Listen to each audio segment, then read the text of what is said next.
जब मेरी शादी विशाल से हुई तो मैं बहुत उत्साहित थी। हम दोनों एक दूसरे से बहुत प्यार करते थे और मैं यह सोचकर खुश थी कि मेरे ससुराल में भी मुझे वही प्यार और अपनापन मिलेगा। लेकिन शादी के बाद कुछ चीज़ें मेरे लिए मुश्किल हो गई। मेरी सासू माँ बहुत ही पुरानी सोच की थी, जबकि मेरी परवरिश बड़े शहर में हुई थी और मेरी सोच थोड़ी आधुनिक थी। शुरुआत में मैंने सोचा कि शायद समय के साथ सब ठीक हो जाएगा, लेकिन छोटी छोटी बातों पर माँ के साथ मेरा मतभेद होना शुरू हो गया। चाहे वह रसोई का काम हो, घर के फैसले हो या फिर घर की साफ सफाई का तरीका, हमारे बीच हर बात पर बहस हो जाती। माँ को मेरे विचार बिल्कुल पसंद नहीं आते थे और मुझे लगता था कि वह मेरी बातों को समझना ही नहीं चाहती।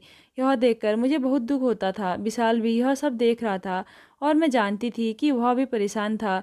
मैं उसे अपनी तरफ खींचना चाहती थी क्योंकि वह अपनी माँ का बहुत सम्मान करता था और यह सही भी था, लेकिन मुझे समझ नहीं आ रहा था कि इस परिस्थिति में क्या किया जाए। विशाल का समझदारी भरा कदम। एक दिन विशाल ने मुझसे बहुत ही प्यार से बात की। उसने मुझसे कहा, माही, माँ की सोच उनके अनुभव और परिवर्तित से बनी है। उन्होंने अपना पूरा जीवन इस परंपरा और रीति रिवाज के साथ जिया है, इसलिए यह हमारे लिए आसान नहीं होगा कि वह अचानक से बदल जाए। लेकिन इसका यह मतलब नहीं कि तुम गलत हो, बस हमें थोड़ा धैर्य रखना होगा और सही तरीके से माँ को समझाना होगा। विशाल की यह बात मुझे अंदर तक छू गई। मुझे एहसास हुआ कि विशाल ने भी चीज़ों को बहुत जल्दबाजी में बदलने की कोशिश कर रही थी।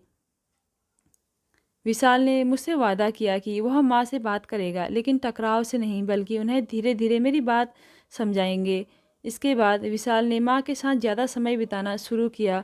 वह उनसे आराम से बात करता और उनके विचारों को सुनता। फिर धीरे धीरे वह उन्हें यह समझाने लगा कि मेरा नज़रिया सिर्फ इसलिए अलग नहीं है कि मैं नई पीढ़ी की हूँ, बल्कि यह घर के भले के लिए है। उसने माँ को यह महसूस कराया कि मेरे सुझावों से घर की दिनचर्या और बेहतर हो सकती है। विशाल ने दोनों के बीच सेतु का काम किया। विशाल कभी माँ की बुराई नहीं करता था और न ही मेरी शिकायत करता। उसने हम दोनों की भावनाओं का ध्यान रखा।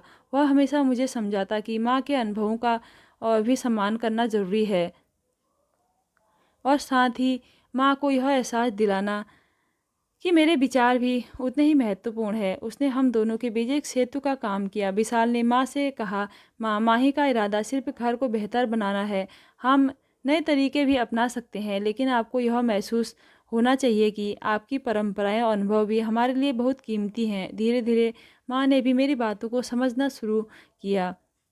अब वह मेरे सुझावों को ध्यान से सुनती और हम दोनों मिलकर फैसले लेने लगे।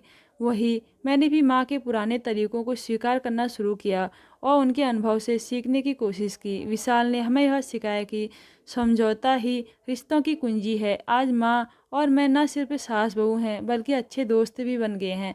हम मिलकर किचन संभालते हैं, घर के फैसले साथ में लेते हैं और अब घर में पहले जैसी टकराव की स्थिति नहीं होती।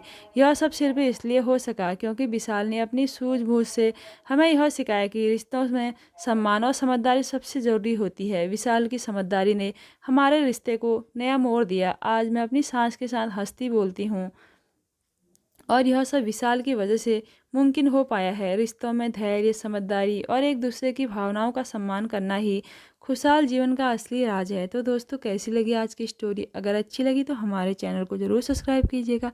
धन्यवाद।